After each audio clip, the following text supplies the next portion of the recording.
നമ്മുടെ C Joseph Vijay ഇളയ ദളപതി തമിഴ്നാട്ടിൽ അധികാരമേറ്റു.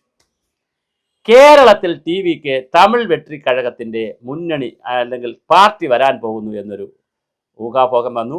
പാലക്കാട് കേന്ദ്രമായി തമിഴ് സിനിമയുടെ വിജയുടെ ആരാധകരായിട്ടുള്ള തമിഴ് സംഘങ്ങളുടെ ഇടയിൽ ഒരു പാർട്ടി തന്നെ പാർട്ടി വന്നിട്ടില്ല, ഒരു കൂട്ടായ്മ രൂപപ്പെട്ടിട്ടുണ്ട്. അത് പാർട്ടിയായി മാറാനുള്ള എല്ലാ സാധ്യതയുമുണ്ട്. അങ്ങനെ ഒരു പാർട്ടി വന്നാൽ അത് പിന്നെ എന്താ കുഴപ്പം എന്നാണ് BJPയുടെ സുരേഷ് ഗോപി ചോദിക്കുന്നത്. തെന്നിന്ത്യൻ സൂപ്പർ താരങ്ങളിലൊന്നായ വിജയ് അധികാരമേറ്റതിൽ മറ്റ് താരങ്ങൾ മികച്ച പിന്തുണയാണ് നൽകി വരുന്നത്. അതിൽ പ്രകൃതിവാതക ടൂറിസം സഹമന്ത്രിയും BJP നേതാവ് നടൻ സുരേഷ് ഗോപിയും വിജയ്ക്ക് പിന്തുണ നൽകിയിട്ടുണ്ട്. ചൊവ്വാഴ്ച മാധ്യമ ചോദ്യങ്ങൾക്ക് മറുപടി നൽകുന്ന മുഖ്യമന്ത്രി വിജയ് പ്രവർത്തിക്കട്ടെ, അദ്ദേഹം പ്രവർത്തിച്ച് സ്വയം തെളിയിക്കട്ടെ കാര്യങ്ങൾ. അതിനു മുമ്പ് അദ്ദേഹത്തെ വിമർശിക്കുന്നത് ശരിയല്ല. ജനങ്ങൾ അദ്ദേഹത്തിന് ഒരു അവസരം നൽകിയിട്ടുണ്ട്, അദ്ദേഹം നല്ല രീതിയിൽ പ്രവർത്തിക്കട്ടെ. വിജയം കൈവരിച്ച് തമിഴ്നാട്ടിലെ പാർട്ടി പ്രവർത്തനം കേരളത്തിൽ ആരംഭിച്ചാൽ എന്താണ് കുഴപ്പം എന്നാണ് അദ്ദേഹം വരുന്നുണ്ടെങ്കിൽ വരട്ടെ, അദ്ദേഹം ആഗ്രഹിക്കുന്നിടത്തെല്ലാം വരട്ടെ, പ്രവർത്തനം തുടങ്ങട്ടെ, എല്ലാവരും വരട്ടെ, ലോകത്തിനും തമിഴ് ജനതയ്ക്കും ഗുണമുണ്ടാകട്ടെ. തമിഴ്നാട് രാഷ്ട്രീയം, ഇത് സുരേഷ് ഗോപിയുടെ വാക്കുകളാണ്. തമിഴ്നാട് രാഷ്ട്രീയത്തിൽ പുതിയ ചരിത്രം എഴുതിക്കൊണ്ടാണ് ആദ്യമായി മത്സരിച്ച തെരഞ്ഞെടുപ്പിൽ തന്നെ വലിയ ഭൂരിപക്ഷത്തിൽ വിജയിയുടെ തമിഴ് വെട്രിക്കഴകം ജയിച്ചു വന്നത്.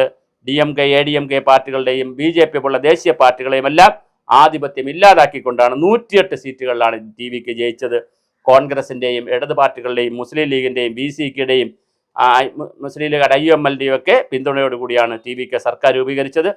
സുരേഷ് ഗോപി കൂടാതെ ഖുശ്ബു, അതായത് BJP രാഷ്ട്രീയത്തിലെ ഖുശ്ബു, കമൽഹാസൻ മറ്റൊരു രാഷ്ട്രീയ DMK രാഷ്ട്രീയമായി ചേർന്ന് നിൽക്കുന്ന ആളാണ് ഉൾപ്പെടെ രാഷ്ട്രീയ രംഗത്ത് സജീവമായവരും ചലച്ചിത്ര രംഗത്ത് നിരവധി താരങ്ങളും വിജയ്ക്ക് ആശംസ അറിയിച്ചുകൊണ്ട് രംഗത്ത് വന്നിട്ടുണ്ട്. അപ്പോൾ വിജയ് നടത്തട്ടെ, ഒരു അധികാരം, ജനാധിപത്യത്തിൽ പുതിയ ആളുകൾ അധികാരത്തിൽ വരുമ്പോൾ അവർ ഭരിക്കട്ടെ.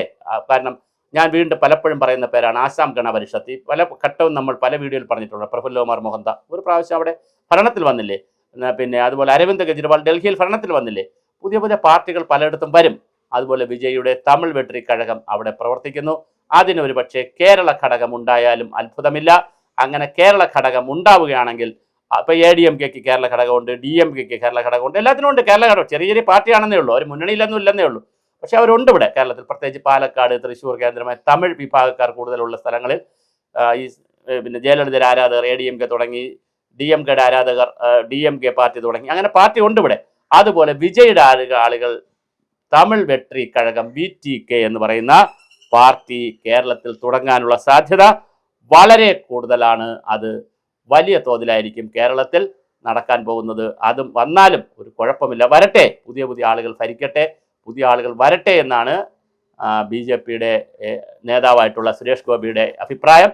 ഇതിനിടയിൽ മറ്റൊരു ഊഹാപോഹ വാർത്ത കിടക്കുന്നത്, വിശദാംശങ്ങൾ കിട്ടിയിട്ട് നമുക്ക് അടുത്ത വീഡിയോ ചെയ്യാനും കേൾക്കുന്നു. അണ്ണാമല ദേശീയ നേതൃത്വത്തിൽ പോകുമെന്നും, അല്ല അണ്ണാമലയെ തമിഴ് തമിഴ് കഴകംകാർ ക്ഷണിക്കുന്നു എന്നുള്ള തമിഴ് വെട്രിക്കഴകക്കാർ ക്ഷണിക്കുന്നു എന്നുള്ള ഒരു വാർത്തയും പുറത്തു വന്നിട്ടുണ്ട്. അപ്പം അണ്ണാമല ഇനി TVKയിൽ പോകുമോ, തമിഴ് വെട്രിക്കഴകത്തിലേക്ക് പോകുമോ, ആഭ്യന്തരമന്ത്രിയാകുമോ? കാര്യം ജയിക്കാൻ പ്രയാസമില്ല, അതേ എവിടെയും മത്സരിച്ചാൽ ജയിക്കും. കാര്യം അവരുടെ സീറ്റിൽ മത്സരിച്ച് അവർ ജയിക്കാൻ പ്രയാസമില്ലല്ലോ. അപ്പോൾ അങ്ങനെയുള്ള വാർത്തകളും വന്നുകൊണ്ടിരിക്കുന്നു. എന്തായാലും തമിഴ് വെട്രിക്കഴകം കേരളത്തിൽ വന്നാൽ എന്താണ് പ്രശ്നം ചോദിക്കുന്നത് മറ്റാരുമല്ല, സുരേഷ് ഗോപിയാണ്. ഇനിയിപ്പോൾ അതിൻ്റെ പേരിലായിരിക്കും അടുത്ത ട്രോളും ബഹളങ്ങളും ഒക്കെ കേരളത്തിൽ വരാൻ കിടക്കുന്നത്. എന്തായാലും വലിയ വാർത്തയാണ് വന്നുകൊണ്ടിരിക്കുന്നത്. നമുക്ക് കാത്തിരുന്നു നോക്കാം.